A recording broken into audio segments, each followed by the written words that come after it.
안녕하세요, 머니볼입니다. 오늘은 2020년 3월 4일 수요일입니다.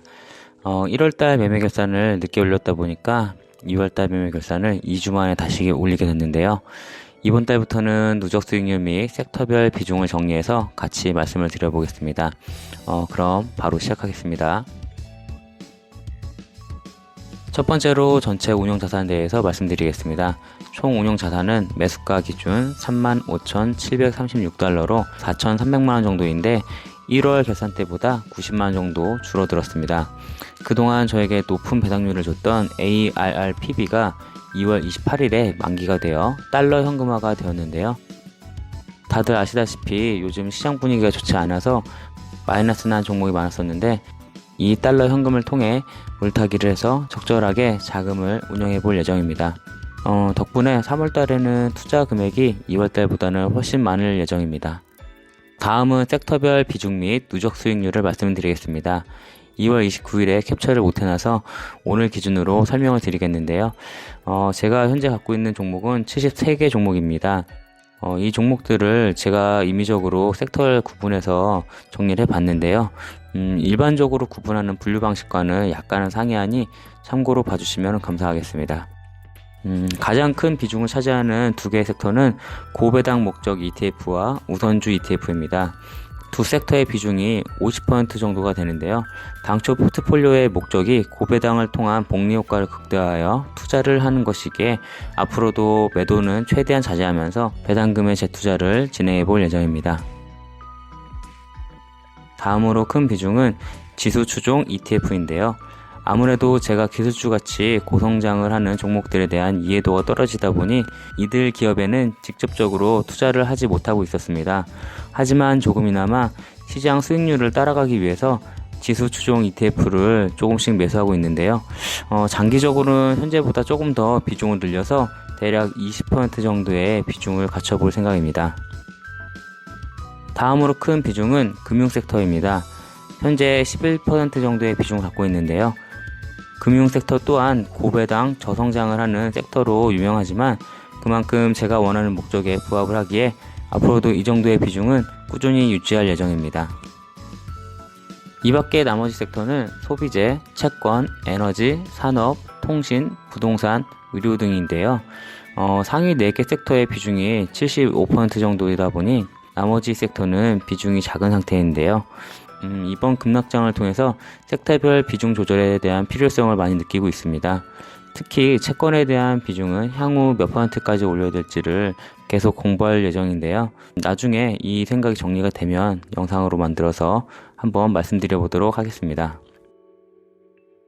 이렇게 저는 총 11개의 섹터로 종목을 구분해서 관리하고 있는데요. 현재 추정 금액은 매수가 대비 4% 정도 하락한 상태이지만 그동안 받은 배당금을 합한 실질 수익률은 마이너스 1% 정도로 그나마 양호한 계좌의 상태를 보이고 있습니다. 저 같은 경우 고배당 종목이 워낙 많아서 수익률을 계산할 때 배당금을 포함해서 계좌 수익률을 정리하고 있는데요. 여러분은 각자의 여건에 맞춰서 수익률을 계산해 보시는 게 좋을 것 같습니다. 다음은 2월달 매도 현황입니다. 2월달 매도한 종목은 총 6개 종목이며 앞에 5개 종목은 수익 매매를 연습한 부분이고 금액도 약소하기에 생략하도록 하겠습니다. 이번 달 가장 특이한 점은 ARRPB라는 우선주를 전량 현금화한 건데요. 이 종목은 제가 작년 9월부터 분할로 매수해서 보유하고 있었던 우선주입니다. 미국의 우선주에 대해서 정말 간단하고 쉽게 설명을 드리면 우리나라의 회사 채권과 비슷한 개념이라고 보시면 됩니다. 보통 기준 금액을 25달러로 설정하여 배당률을 고정시킨 뒤 시장에 판매하고 그 기간 동안 정해진 배당금을 주는 종목이라고 보시면 되는데요. 가장 특징적인 부분은 회수 기간이 있어서 그 기준 날짜 이후에는 해당 회사에서 25달러로 청산을 할 수 있다는 것입니다.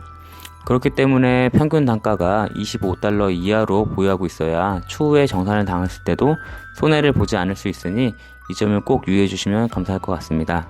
추후에 우선주에 대한 영상은 따로 정리해서 말씀을 드릴 예정인데요. 저 같은 경우 이 종목의 평균 단가는 25.03달러여서 약간의 손해를 봤지만 작년 9월부터 지금까지 5개월 동안 배당금으로만 110달러 정도를 수령했으니 나쁜 투자는 아니었다고 생각을 하고 있습니다.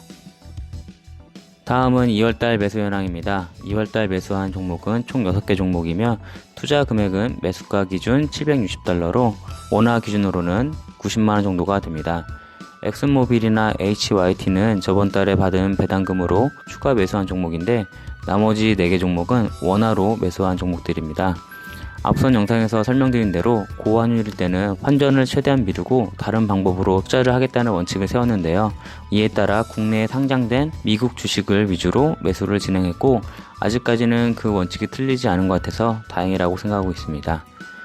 현재 보유하고 있는 국내 주식 중 삼성전자 우는 틈나는 대로 분할 매수를 할 생각인데요.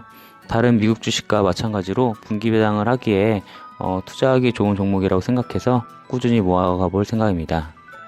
이제 마지막으로 2월달에 수령한 배당금에 대해서 말씀을 드리겠습니다.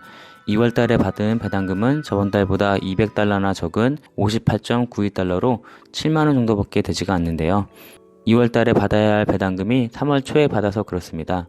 3월 4일까지 받은 2월달 배당금이 161달러이다 보니 두 개를 합치면 2월달에 대한 배당금은 219.92달러가 되지만 처음부터 결산을 할 때 배당금은 통장에 찍힌 날짜로 정리하였기에 2월달에 확정된 배당금은 57.5달러로 표기할 생각입니다. 확실히 고배당주가 많아서 투자한 금액 대비 수령한 배당금이 많은데요. 반대로 성장성에 대한 딜레마는 좀 갖고 있습니다. 그래서 앞으로는 어떻게 포트폴리오를 운영할지에 대해서 조금 더 고민을 해보고 나중에 생각이 정리되면 다시 말씀을 드려보도록 하겠습니다. 이렇게 2월달 매매 결산을 마무리하게 되었습니다. 매매 결산에 누적 수익률을 넣는다는 게 약간은 꺼려졌었는데요. 2월만 큰 폭의 하락을 겪어본 상황이다 보니 계좌도 마이너스로 돌아섰고 이를 기록할 필요가 있다고 판단이 되어 앞으로는 이렇게 계좌에 대한 정보를 모두 오픈해 볼 생각입니다.